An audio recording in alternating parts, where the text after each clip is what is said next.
Over the last couple of years, my wife Michelle has been performing her one-woman show from Baghdad to Brooklyn, where she juxtaposes the story of her bubby coming from Poland to America with her father's journey from Iraq to Israel to America.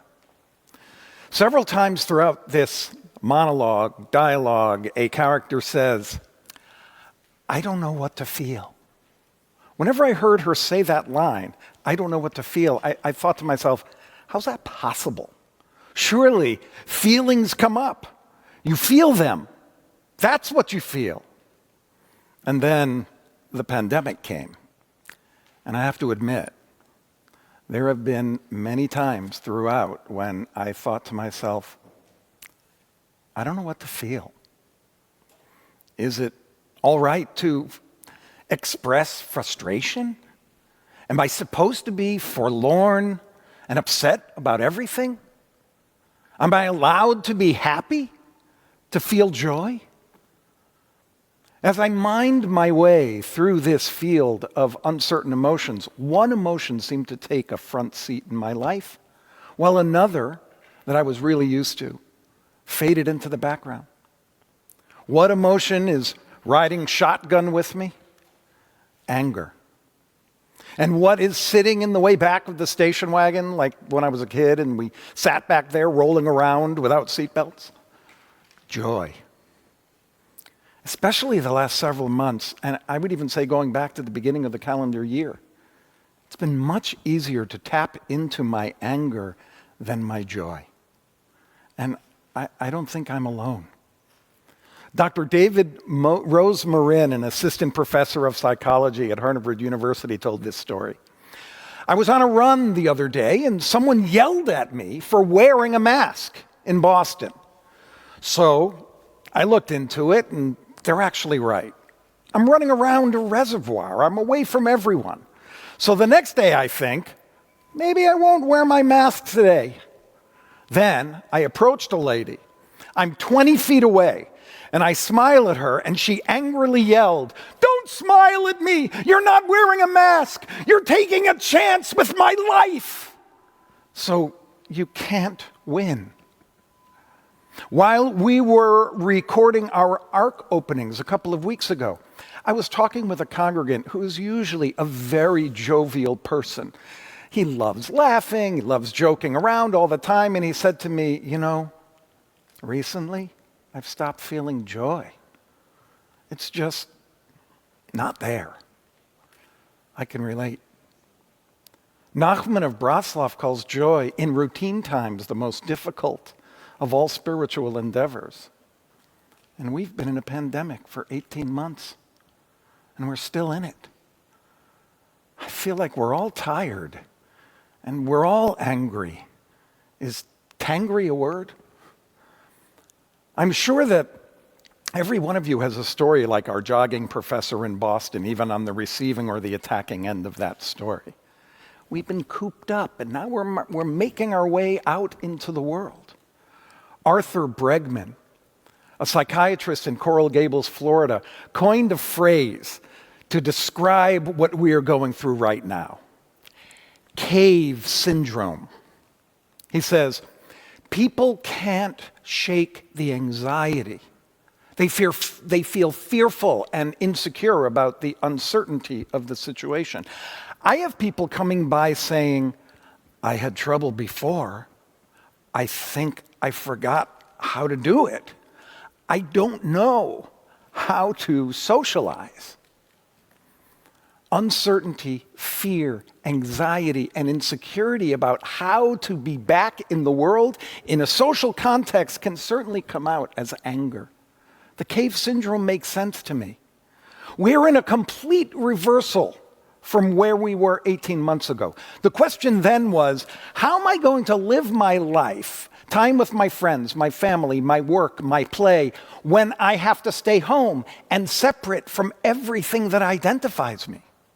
Now, it's how am I going to live my life, time with my friends, family, work, play, after I've figured out all the rules and codes for living separately There is an incredible story from the Talmud. I'm sure there are many rabbis who are going to be telling this story on this Rosh Hashanah about the legendary Rabbi Bar Yochai and his son Rabbi Elazar.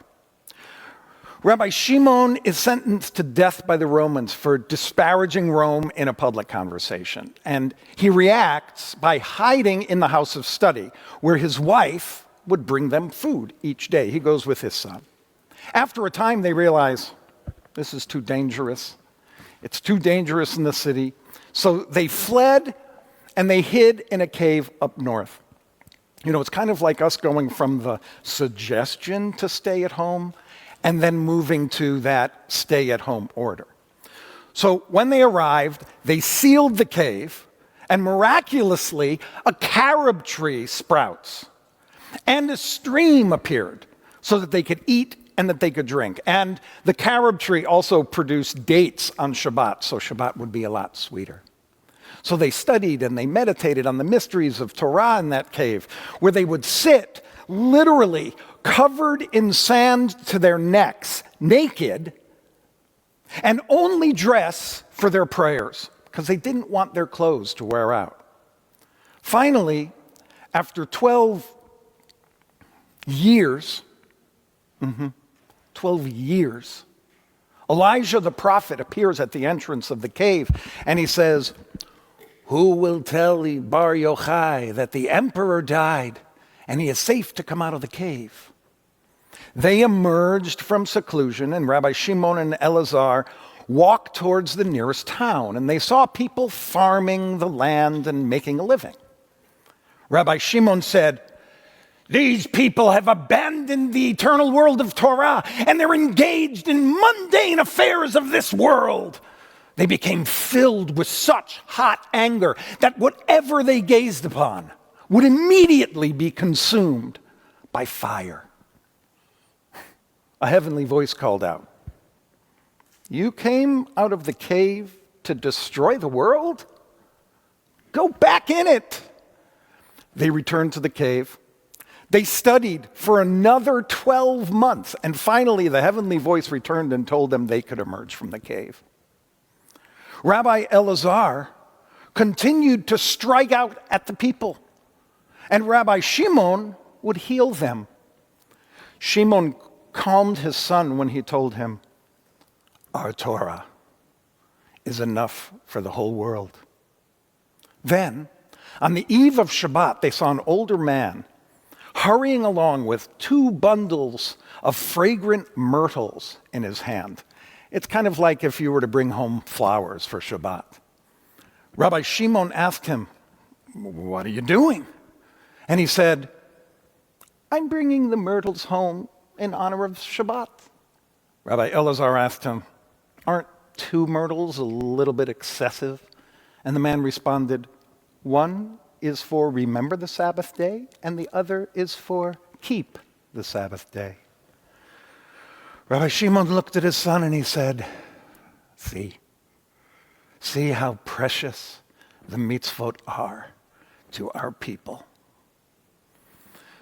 There is a lot in that story that we can unpack, but I want to concentrate on the 2 moments that they came out of the cave. Before they entered the cave, they studied day and night. They studied Torah day and night just like they did when they were in the cave. But before that, they also had teachers and students who studied alongside of them and prayed with them. And they had families that they would return to at night to share meals and conversation and celebrations. In the cave, they spent every waking hour studying and meditating on Torah or praying to God. For them, that was life, and where one should direct all energy to the pursuit of Torah learning and gaining a place in the world to come. Incidentally, legend records that it was during this time in the cave that Rabbi Shimon learned all of the mystical secrets of the world, and at that time created the Zohar. But it was in that mindset of Torah study that they entered society. They weren't prepared for a new normal. They weren't prepared to engage at all with other people. They wanted everyone to be exactly how they saw the world from their cave where they lived for 12 years. We were told for over a year that we shouldn't touch anything, shouldn't go out of the house without a mask, shouldn't get closer than 6 feet, even in a mask. We shouldn't socialize in groups. We shouldn't be with anyone indoors because of this deadly virus about which little was known. We know a lot more now. But we, in this time, have honed our habits and defenses and codes and have lived by them for a year and a half. Why would we imagine that it would be easy to ease back into society fully? Priya Parker, who wrote the book, The Art of Gathering, told the New Yorker magazine in an interview that we are all going through a phase she calls re-entry. She considers the pandemic a transformational experience for all of us. Quote, "There's extraordinary anxiety in that phase, and it's not illogical or irrational anxiety. We ask ourselves practical questions. Do I wear a mask? Do I say yes to this invitation? Do I take my children somewhere if they aren't vaccinated?" All of the practical questions we have asked ourselves about entering back into society are actually philosophical and existential questions. Who are my people? How do I want to spend my time? Unquote. For Rabbi Shimon and Elazar, they definitely had answers to those questions. Who are my people? The Jewish people. How do I want to spend my time? Studying and meditating on Torah. Ironically, after all that Torah study, they weren't spiritually ready to come back to the world. When they saw people working, living, they immediately burned with anger, and the anger consumed them and in turn everybody around them. They were just angry that others didn't think and act like they did. That was the moment the heavenly voice rang out and said, "Go back to the cave until you're ready to come out." The Talmud seems to be saying to us, the study of Torah mustn't lead to anger and narrow thought. It must lead towards compassion. When Rabbi Shimon finally returns a year later, he is a changed man. Eliezer Salzberg writes that Rabbi Shimon finally understood that Jewish practice is not about severing the material from the spiritual, but rather about learning how to transition smoothly between these two vital elements of human existence. Now, as a human being, in relation to others, the change in Rabbi Shimon was his approach to the world from two opposite perspectives, from anger to compassion, and dare I say, from a narrow place to a wide open space.